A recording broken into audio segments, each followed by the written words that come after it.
Hi, creative friends. This is Sreya, and thank you so much for being here. So, today I am going to talk about a particular stage of the creative process that I'm sure we have all experienced. Now, Twyla Tharp in this book over here, she calls it ruts and grooves.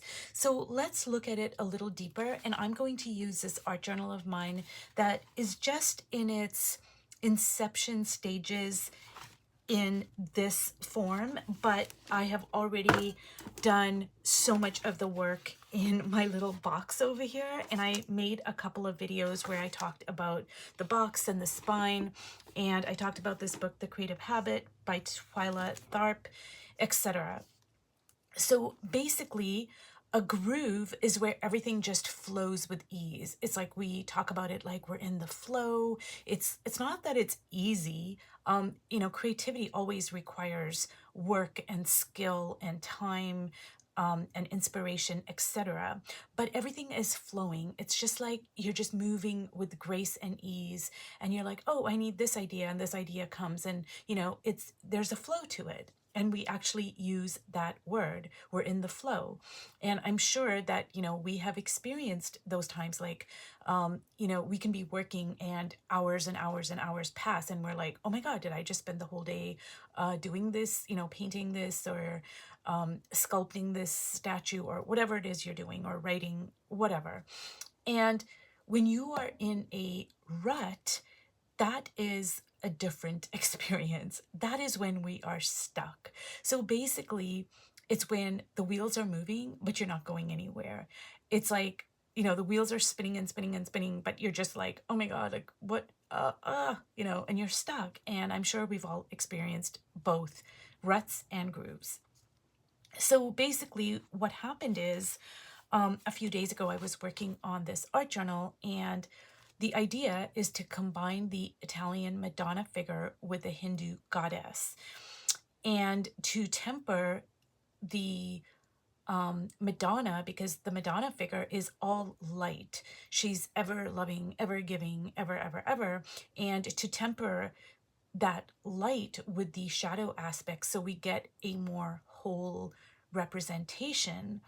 But what happened to me is I was like working in my journal, and it's like I said, in its very beginning stages, but I was seeing that like all the representations were based in Hinduism, in the Hindu symbology, and I wasn't really like sure that's Italian right there, but I was like having this trepidation, I guess, and anxiety, and I'm like, oh my God, like what am I creating? Like, there's not enough of the Madonna representation. So this, is the Madonna representation, and this over here is the Madonna representation. But everything else is very rooted in Hindu symbology and language and art. So the first thing that Twyla Tharp says is there are three parts when you're in a rut. The first thing you have to do is you have to actually see that you are in the rut. Like, don't be in denial. Like, don't just keep on spinning and spinning and spinning and thinking you're going somewhere when you're not. Like, the very first thing is you have to see that you are in a rut. Now, the second step is you've got to admit that you are in a rut. And sometimes that includes perhaps admitting that you might have made a mistake, right? Like you might say, okay, well, I know that I put all this stuff in this box, and I know that, I had this idea, and I've, I'm so excited about it, but maybe I made a mistake. Maybe this is not my story to tell. I am not Christian. I I can appreciate certain aspects of all religions, and I do know I have a very rudimentary understanding of Christianity, but that's mostly through art and literature, to be honest. And so maybe this is not my story to tell. Like, these are all the fears that I had that were coming up. I'm like, maybe blah, blah, blah. Okay. So Elizabeth Gilbert talked about this in her book Big Magic, where she shared that she spent, I don't know, months, years, whatever, where she was compiling all this information about writing a certain book about a certain subject. And she had developed all the characters and she had worked on it for so long, just like fleshing out these circumstances and people and places, and she did all this research and whatever. And then after however much time, she realized, after putting in all of this work, she realized that this really wasn't a project for her. She admitted, hey, this isn't for me, and she let it go. And that requires a lot of clarity and strength and and detachment, really, for you to admit, like, hey, okay, I did, yeah, I put all this time in and I thought whatever, but I made a mistake, and cut your losses, so to speak. Now, Twyla Tharp talks about a third part to this, which is getting out of the rut. How do we get out of the rut? So there are three parts. The first thing is you have to see that you're in a rut, then you have to admit that you're in a rut, and then, perhaps you made a mistake, and then the third thing is getting out of the rut. So in the case of Elizabeth Gilbert, what she shared in Big Magic, her getting out of the rut was to say, okay, I know I've put in all this time and effort and energy into this book that I thought I was going to write, but you know what? This project is not my story to tell. It's not for me. And that's the way she got out of the rut. So I still think that this is an idea for me to bring into the world. I still feel that way. It might not be, but I am in stage 3, which is getting out of the rut.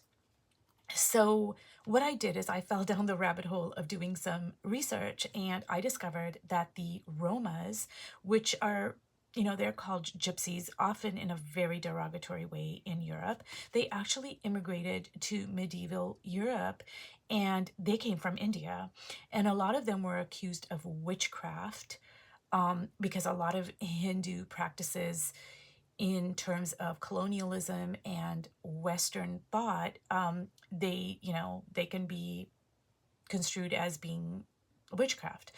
So these Romas, they converted to Christianity, but they preserved some of the ancient Hindu practices, and it was hidden inside a religion called Romania. So there is actually a saint. I think there's two saints.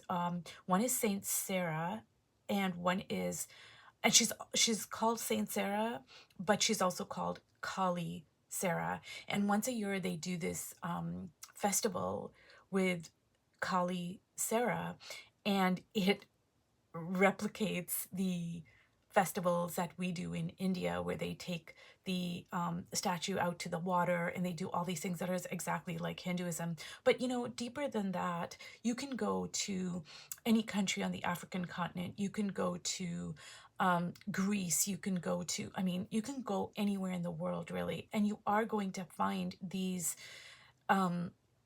principles, because it's really the divine feminine and the divine masculine. These are archetypes. They're part of the collective unconscious. They are universal. So now I'm back to the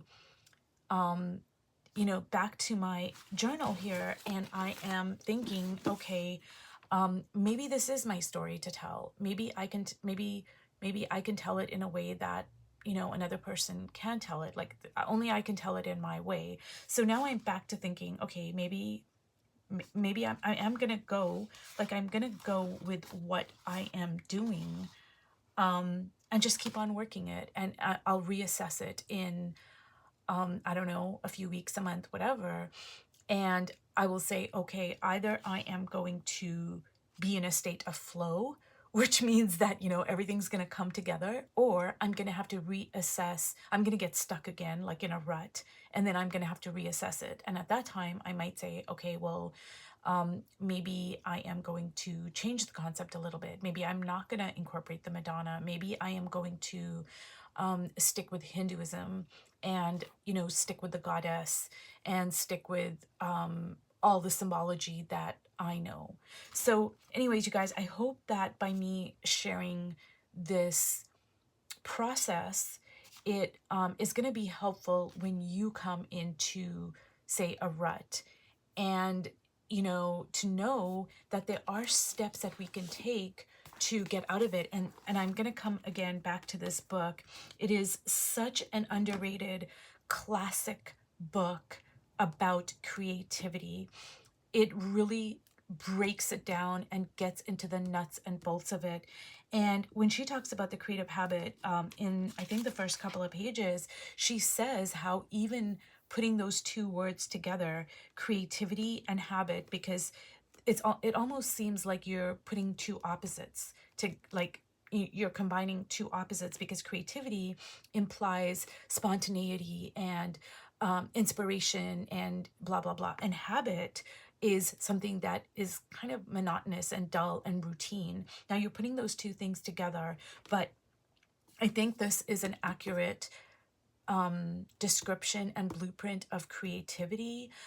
And I think that people who perpetuate the notion of creativity is just this, like, it's like a mystical experience. You fall into a fit of mysticism almost, and you get taken over by inspiration, and then you create in a frenzy of, like, 3 or 4 days, and then you've created this masterpiece that you don't even remember creating.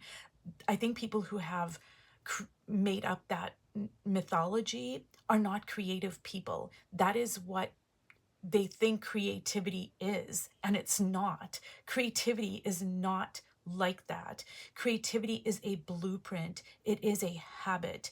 We don't wait for inspiration to strike us. We work, and while we are working, we get inspired. I have experienced this time and time and time again.